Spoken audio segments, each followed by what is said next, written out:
नमस्कार, मैं हूं वीरेश पांडे और आप देख रहे हैं प्रदेश का सबसे दमदार शो माहौल क्या है। आज अपने इस विशेष कार्यक्रम में हम बात करेंगे धोखे से धर्मांतरण कराने वालों पर चले कानूनी हथौड़े की, क्योंकि उत्तर प्रदेश की दोनों विधानसभाओं ने इस पर अपनी कानूनी मुहर लगा दी है और इस पूरे मामले पर हम गहरी पड़ताल करने वाले हैं।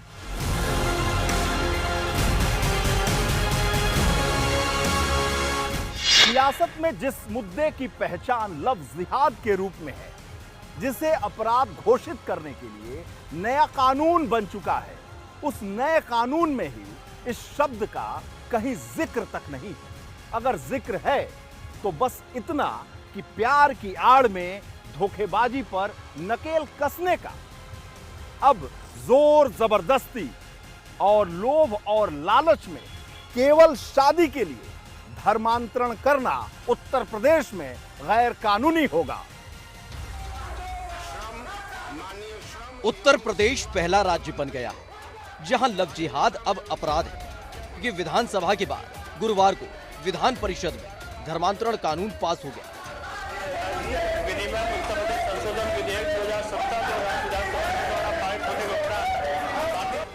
हालांकि बिल पास होने के वक्त विधान परिषद में जमकर हंगामा हुआ।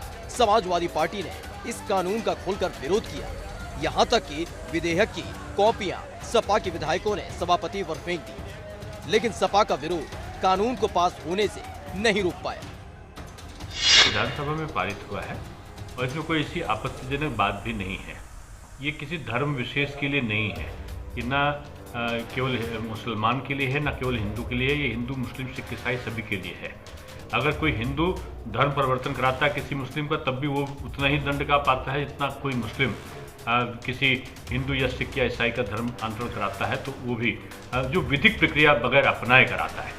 ऐसे स्वेच्छा से कोई करता है तो उसके बारे में विधेयक की कोई आपत्ति नहीं है। विधि विरुद्ध धर्म परिवर्तन प्रतिषेध विधेयक 2021, इस पर हमारा सारे जो हमारे साथी हैं और नेता प्रतिपक्ष श्री अहमद हसन जी, पार्टी के प्रदेश अध्यक्ष श्री नरेश उत्तम जी, सबका इस पर है लिखा हुआ और ये दिया उन्होंने नहीं माना और अग्राह्य कर दिया। बहुमत का जो हमारा विधान परिषद में संख्या है, उसकी आवाज़, उसका नोटिस नहीं लिया।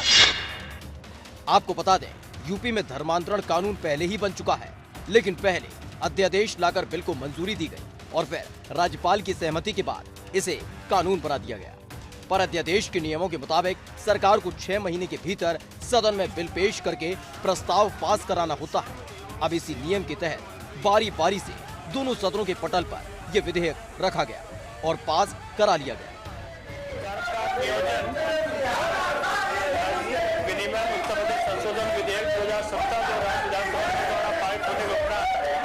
लेकिन बेटियों को सुरक्षा देने वाला ये कानून विपक्ष को समझ नहीं आ रहा है।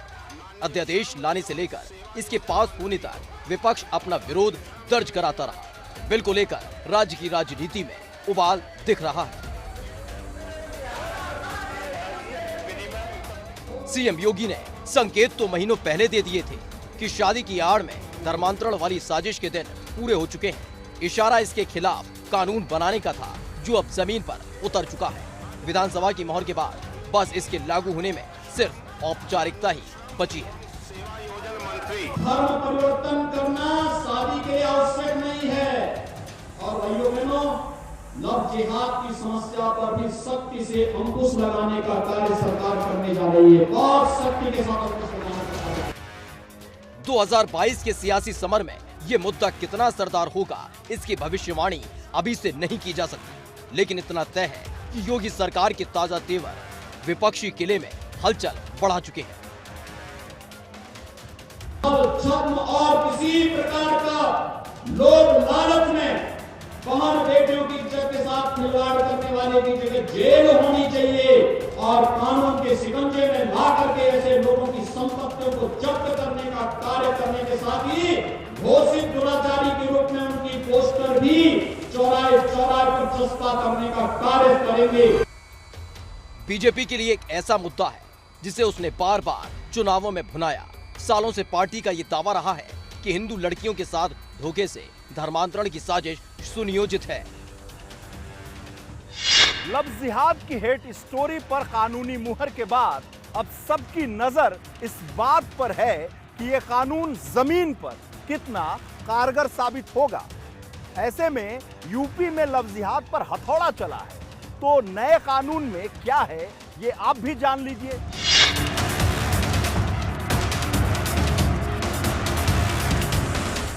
दरअसल इस कानून से उन बेटियों को सुरक्षा मिलेगी जिन्हें एक धर्म विशेष के लोग धोखे से शादी कर लेते थे और फिर उनका जबरन धर्म परिवर्तन करा लेते थे। यूपी में ऐसे कई मामले सामने आए हैं, मगर भविष्य में ऐसा न हो इसलिए ये सख्त कानून बनाया गया। क्या कहता है कानून, जरा इसे भी समझ लीजिए। लालच, झूठ बोलकर या जोर जबरदस्ती किए गए धर्म परिवर्तन या शादी के लिए किए गए धर्म परिवर्तन को अपराध माना जाएगा। नाबालिग, अनुसूचित जाति, जनजाति की महिला के धर्म परिवर्तन पर कड़ी सजा होगी। सामूहिक धर्म परिवर्तन कराने वाले सामाजिक संगठनों के खिलाफ कार्रवाई होगी। धर्म परिवर्तन के साथ अंतर धार्मिक शादी करने वालों को साबित करना होगा कि उसने इस कानून को नहीं तोड़ा। लड़की का धर्म बदलकर ही की गई शादी को शादी नहीं माना जाएगा। जबरदस्ती, प्रलोभन से किया गया धर्म परिवर्तन संज्ञेय और गैर जमानती अपराध होगा। इस कानून को तोड़ने पर कम से कम 15,000 रुपए जुर्माना और 1 से 10 साल तक की सजा होगी। यही काम नाबालिग या अनुसूचित जाति या जनजाति की लड़की के साथ करने में कम से कम 25,000 रुपए का जुर्माना और 3 से 10 साल तक की सजा होगी। गैर कानूनी सामूहिक धर्म परिवर्तन में कम से कम 50,000 रुपए जुर्माना और 3 से 10 साल तक की सजा होगी। धर्म परिवर्तन के लिए तयशुदा फॉर्म भरकर 2 महीने पहले डीएम को देना होगा। इसे न मानने पर 6 महीने से 3 साल तक की सजा और कम से कम 10,000 रुपए जुर्माना होगा। वहीं कानून को लेकर राज्य के कानून मंत्री ब्रजेश पाठक का दावा है कि नए कानून समाज के हर वर्ग की चिंता को दूर करेगा। उनके मुताबिक शादी की आजादी पर कोई पाबंदी नहीं लगाई गई है। सिर्फ धर्मांतरण के लिए 2 महीने पहले जानकारी देने का प्रावधान किया गया है। सामाजिक विद्वेष नहीं पनपेगा, भाईचारे की भावना आएगी और यदि कोई शादी करना चाहता है तो उस पर कोई रोक नहीं है। उसके तहत कानून बना है, लोग अप्लाई करें 2 माह पूर्व और शादी करें, स्वेच्छा से रहें। हम पूरे देश को कह रहे हैं, सभी प्रदेशों को लागू करना चाहिए और ये कानून बहुत अच्छा है, पूरे देश ने इसका स्वागत किया है। वहीं उत्तर प्रदेश के डिप्टी सीएम दिनेश शर्मा का दावा है कि लव जिहाद पर रोक का कानून भेदभाव को मिटाने वाला है। इसकी वजह से सामाजिक सद्भाव बढ़ेगा। ये किसी धर्म विशेष के लिए नहीं है, कि ना केवल मुसलमान के लिए है, ना केवल हिंदू के लिए। ये हिंदू, मुस्लिम, सिख, ईसाई सभी के लिए है। अगर कोई हिंदू धर्म परिवर्तन कराता है किसी मुस्लिम का, तब भी वो उतना ही दंड का पात्र है जितना कोई मुस्लिम किसी हिंदू या सिख या ईसाई का धर्म अंतरण कराता है, तो वो भी जो विधिक प्रक्रिया बगैर अपनाए कराता है। ऐसे स्वेच्छा से कोई करता है तो उसके बारे में विधेयक की कोई आपत्ति नहीं है। आपत्ति तो केवल विधेयक को लाने का मकसद तो केवल यही है कि जहाँ पर आपत्ति है परिजनों को, जहाँ पर आपत्ति है किसी विधि प्रक्रिया को ना अपना के किसी प्रलोभन के द्वारा, किसी जोर जबरदस्ती के द्वारा, किसी को उत्पीड़न के द्वारा बाध्य करने की जो स्थितियां उत्पन्न होती हैं, उनको दूर करने के लिए इस प्रकार का विधेयक है। सरकार और विपक्षी दलों से अलग हमने लोगों से भी राय जानी। एबीपी गंगा ने लखनऊ और आगरा में इस नए कानून को लेकर जब लोगों से बात की तो उनकी सबकी अलग अलग राय थी। इस नए कानून को लेकर लोगों ने क्या कहा, ये खुद सुनिए। ये बहुत ही अच्छा कदम है, सराहनीय कदम है और ये कदम तो बहुत पहले उठ जाना चाहिए था। अगर बहुत पहले उठ जाता तो कम से कम कोई बहन सीमा, रजनी, ये क्या नाम है, शहनवाज और सलमा होने से बची जाती। दूसरे धर्मों की लड़कियों को फंसाया, बहलाया, फुसलाया और फिर बाद में उन्हें धर्म परिवर्तन करने के लिए बाध्य किया, प्रताड़ित किया गया। तो ये कहीं ना कहीं इस चीज़ में बहुत रोक लगाएगा और हम माननीय मुख्यमंत्री जी को इसके लिए बेहद धन्यवाद देना चाहते हैं। निश्चित रूप से कानून अच्छा है व्यावहारिक तौर से, लेकिन कहीं ना कहीं समानता को ख़त्म किया जा रहा है और संवैधानिक रूप से राइट टू इक्वलिटी को चैलेंज किया जा रहा है। देखिएगा आप आगे भविष्य में इसमें रिट दाखिल होंगी। जबरन धर्म परिवर्तन लोगों का कराया जाता है और बहुत समय से होता आ रहा है, उसके मैं खिलाफ था और हूँ। तो मेरे हिसाब से ये कानून जबरन धर्म परिवर्तन वालों के खिलाफ जो बनाया गया सरकार ने, वो अच्छा कानून है मेरे हिसाब से। सही है, बेटर है, हमारे हिसाब से तो अच्छा है। जो गवर्नमेंट कर रही है तो बहुत अच्छा कर रही है। पे कानून बनना चाहिए कि जो भी हो ओपन करके शादी करें, जो दोनों लोग राजी हों तो शादी हो। बेसिकली क्या है ना कि जो फैसला लिया है उन्होंने वो मैं बहुत हद तक सही भी है। तो मैं बाकी लड़कों से निवेदन ये करूँगी कि जो ये हरकतें करते हैं वो ना करें, क्योंकि मतलब पेनल्टी काफ़ी अच्छी खासी है, पूरा फ्यूचर उनका बर्बाद हो सकता है एक छोटी सी चीज़ को लेकर। सो मैं सरकार के साथ हूँ। जहां एक तरफ औद्योगिक नगरी कानपुर के ज्यादातर लोग इस बिल की तारीफ करते हुए दिखे, तो वहीं दूसरी तरफ संगम नगरी प्रयागराज के लोगों का कहना है कि सरकार की असली चुनौती इस नए कानून पर अमल करवाना होगा, तभी ये मकसद हासिल हो पाएगा। बचपन से मैं देख रहा हूँ, जब देखो किसी को बहला फुसला करके ले जाते थे, वो कहते थे कि आपको परिवर्तन करना है, आप आ जाइए हमारे धर्म में तो आपको ये फैसिलिटी मिलेगी जो आपको नहीं मिलती आपके धर्म में। ये दिक्कत थी, अच्छा ये विधेयक लाया गया। सरकार का ये कदम बहुत अच्छा है, क्योंकि बहुत लोग आते हैं लड़कियों को बहला फुसला के अपना नाम बदल के उनके साथ दुराचार करके, तो कुछ को जो है बताते हैं कि मैं ये नाम है मेरा, जब बाद में पता लगता है कि वो 4-5 बच्चों के पिता हैं। तो इस विधेयक को लाना सरकार के लिए बहुत ज़रूरी था। कानून को बहुत पहले आ जाना चाहिए। कानून बहुत ही अच्छा है, सरकार का बहुत अच्छा स्टेप है। इसको इम्प्लीमेंटेशन होना चाहिए, जरूरी है। जिस प्रकार से धोखाधड़ी का कार्यक्रम होता है, बच्चे लोग अपना नाम बदल के छोटी बच्चियों से बड़ी महिलाओं के साथ विवाह करते हैं, उसके बाद छोड़ देते हैं। इसके लिए ये बहुत ही उपयुक्त है। कानून की इस देश में बहुत सख्त जरूरत थी जो सरकार ने लागू किया है, लेकिन अब ये फर्ज बनता है, ये कर्तव्य बनता है सरकार का कि वो अपने आला अधिकारियों को इस बात का निर्देश दें कि इस कानून का सख्ती के साथ पालन कराया जाए। इस कानून के लागू होने से समाज में काफ़ी सुधार आएगा, लोगों में एक आपस में एक जो मतभेद बढ़ता जा रहा है उसमें करीबीपन आएगा, और ये सरकार ने जो कदम उठाया है अत्यंत ही सोशल के लिए बहुत ही उपयोगी है। मेरठ के सियासी हलके में भी इस मुद्दे पर हलचल तेज है। कांग्रेस और समाजवादी पार्टी के नेताओं का आरोप है कि योगी सरकार की नजर जोड़ने पर कम और समाज में भेदभाव पर ज्यादा है। धर्म के आधार पर राजनीतिक रंग देने का काम करेंगे। मैं समझता हूं कि कोई भी चीज हो अगर झूठ बोल कर की जाती है तो उसके खिलाफ कार्रवाई होनी चाहिए। अगर किसी को बहलाकर फुसलाकर कोई भी करता है, किसी भी धर्म का हो, लेकिन एक विशेष धर्म को अगर टारगेट करने के लिए कोई कानून आता है तो ये कहीं ना कहीं सोचने वाली बात है। उत्तर प्रदेश की जनता इनके बारे में, देश की जनता इनके बारे में अच्छी तरह समझ गई है ये क्या हैं और किन के लिए काम कर रहे हैं, किन के इशारों पे काम कर रहे हैं, किसके इशारों पे कानून बन रहे हैं। उत्तर प्रदेश और देश की जनता अच्छी तरह जानती है और जब चुनाव आएगा तो इनको बतलाएगी। बीजेपी जहां कानून के पारित होने को बड़ी कामयाबी बता रही है, तो समाजवादी पार्टी का आरोप है कि बिल नियम के मुताबिक पास ही नहीं हुआ और सरकार इस मामले में मनमानी कर रही है। हमारा नोटिस कहाँ पास हुआ, वो पास हुआ ही नहीं, और हम उन्होंने मनमानी करके आग्रह कर दिया। पहले भी यही लगातार करते रहे, पास हो गया नहीं तो कहाँ पास हो गया। हमारा नोटिस है, हमारे नोटिस पर चर्चा नहीं हुई, हमने प्रवर समिति में भेजने का ये नोटिस दिया उन्हें, और वो मनमाने तरीके से कुछ भी पास करते रहो, लेकिन नियम के अनुसार वो पास नहीं मानते हैं। वहीं इस मुद्दे पर कांग्रेस नेता दीपक सिंह का कहना है कि संविधान में इस तरह के प्रावधान पहले से ही मौजूद है। सरकार पर निशाना साधते हुए कहा कि सरकार केवल बासी कड़ी को उबालने का काम कर रही है। सरकार जो बिल लेकर आई थी वो बिल पहले से ही हमारे संविधान की धारा 493 से 498 तक पहले से विद्यमान है। यही कार्रवाइयाँ पहले भी होती रही हैं।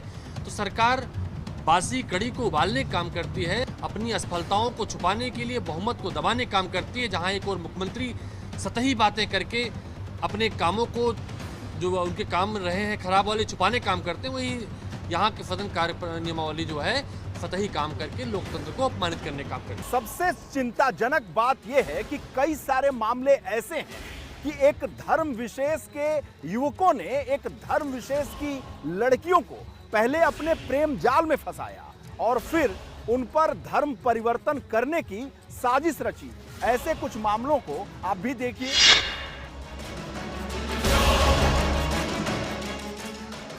यूपी में धर्मांतरण पर नकेल कसने वाला कानून जब पारित हुआ तो कईयों ने इसके खिलाफ आवाज उठाई, लेकिन ये भी पूरी तरह से सच है कि सूबे में कई सारे ऐसे मामले सामने आए जिन्हें देखने के बाद तो यही लगता है कि ये कानून बेहद जरूरी हो गया था। कानपुर के नौबस्ता इलाके में एक धर्म विशेष के युवक ने अपना नाम बदलकर पहले नाबालिग लड़की को अपने इश्क के जाल में फंसाया और बाद में ये लड़की को लेकर बाबूपुरवा में मौजूद अपने घर ले गया, जहां पर बहन की मदद से इसने लड़की का धर्म परिवर्तन कराने की कोशिश की। वहीं पुलिस ने शिकायत के बाद आरोपी युवक और उसकी बहन को पुलिस ने गिरफ्तार कर जेल भेज दिया। थाना नौबस्ता पे वादी के द्वारा तहरीर दी गई थी। इसमें ये संज्ञान में आया कि एक बाबू नाम का व्यक्ति जो बाबूपुरवा थाने का रहने वाला है, वो लेबरी का काम करता था और जो वादी पक्ष है उनके बगल में ही वो काम कर रहा था। वहाँ उसके घर पे एक आध बार आता जाता था। उसी के आगे प्रकरण में वहाँ पे जो उनके परिवार में जो बालिका थी उसको भगाने के आरोप उसमें तहरीर में लगाए गए हैं। इसमें संगत धाराओं में FIR दर्ज कर ली गई है और उसमें जो अभियुक्त है और उसके साथ उसकी बहन दोनों को जेल में। मेरठ के प्रतापपुरा इलाके में भी ऐसा ही मामला सामने आया, जहां पर शमशाद नाम के युवक ने अमित गुज्जर के नाम से फेसबुक और ID बनाई और गाजियाबाद की तलाकशुदा महिला को प्रेम के जाल में फंसा लिया। 10 साल की बेटी की मां ये महिला भी उसके झांसे में आ गई। इसके बाद दोनों मेरठ के काशीराम कॉलोनी में लिव इन रिलेशन में रहने लगी। वहीं जब महिला को पता चला कि उसके साथ रहने वाला अमित नहीं शमशाद है तो उसका विवाद हो गया, जिसके बाद शमशाद ने महिला और उसकी 10 साल की बेटी का कत्ल कर दोनों की लाश को घर में ही दफन कर दिया। वहीं महिला की दोस्त ने जब उसके गायब होने की जानकारी पुलिस को दी तो पुलिस भी आरोपी शमशाद तक पहुंच गई। पुलिस से हुए एनकाउंटर में शमशाद घायल हुआ और फिर उसने बताया कि कैसे उसने महिला और उसकी 10 साल की बेटी का कत्ल कर उन्हें घर में दफन कर दिया था। थाना प्रतापपुर में 14 जुलाई 2020 को एक महिला ने अपनी सहेली की गुमशुदगी उसके न मिलने के संदर्भ में एक अभियोग 364 IPC का महिला के कथित पति के विरुद्ध पंजीकृत कराया था कि जो उसका कथित पति है उसने न केवल उस महिला को अपितु उसकी एक बेटी थी, दोनों की हत्या करके उसी मकान में जिसमें साथ सब रहते थे एक कमरे में उसको मिट्टी खोद के दफन कर दिया, गाड़ दिया। बरेली के नवाबगंज थाना इलाके में भी ऐसा ही मामला सामने आया, जहां पर इमरान नाम के जालसाज ने अपना नाम सुनील बताकर 9वीं क्लास की छात्रा को अगवा किया और फिर राजस्थान ले जाकर उसके साथ रेप की वारदात को अंजाम दिया। आरोप है कि ये झांसा देकर लड़की को जयपुर ले गया था और वहां एक कमरे में लड़की को 3 दिन तक इसने बंधक बनाकर रखा और उसके साथ दुष्कर्म किया। वहीं जब लड़की के घर वालों ने इसकी शिकायत पुलिस से की तो आरोपी ने लड़की को गांव के पास छोड़ा और फरार हो गया, जिसके बाद पुलिस ने आरोपी इमरान के खिलाफ लव जिहाद और पॉक्सो एक्ट समेत गंभीर धाराओं में मामला दर्ज किया।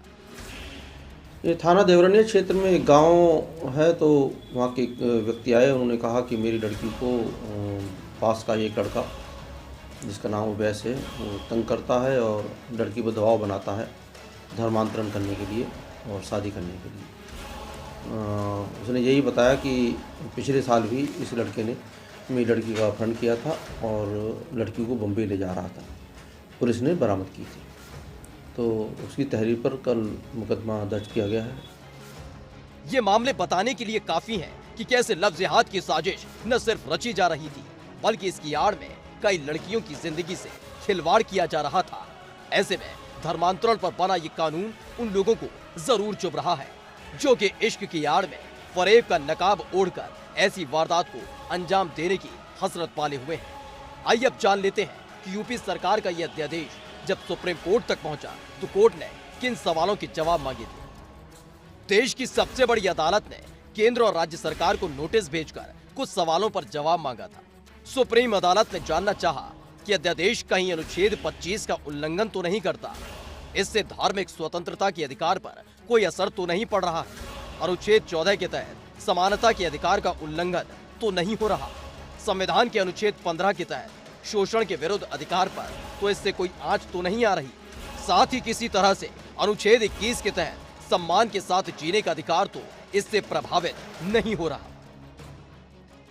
धर्मांतरण अध्यादेश को चुनौती देने वाली याचिकाओं पर इलाहाबाद हाईकोर्ट में सुनवाई चल रही है। अध्यादेश के खिलाफ कुल 4 अलग अलग याचिकाएं दाखिल की गई थी। इनमें अध्यादेश को रद्द करने की मांग की गई। याचिका में धर्मांतरण कानून के दुरुपयोग होने की आशंका जाहिर की गई। याचिका में कहा गया है कि इस कानून के जरिए समाज विशेष के लोगों को प्रताड़ित किया जाएगा। सियासी बिसात पर कौन सा दांव कब चला जाएगा, ये सिर्फ नेता जानते हैं। 2022 की चुनावी तैयारियों की लिहाज से लव जिहाद पर रोक के लिए बनाया गया ये कानून एक मास्टर स्ट्रोक की तरह है। विधानमंडल से विधेयक पास हो गया है। अब सबकी नजर मुख्यमंत्री योगी आदित्यनाथ के अगले कदम पर है। अगला कदम क्या होगा, इसका केवल अंदाजा लगाया जा सकता है। इस हफ्ते माहौल क्या है में बस इतना ही। नमस्कार।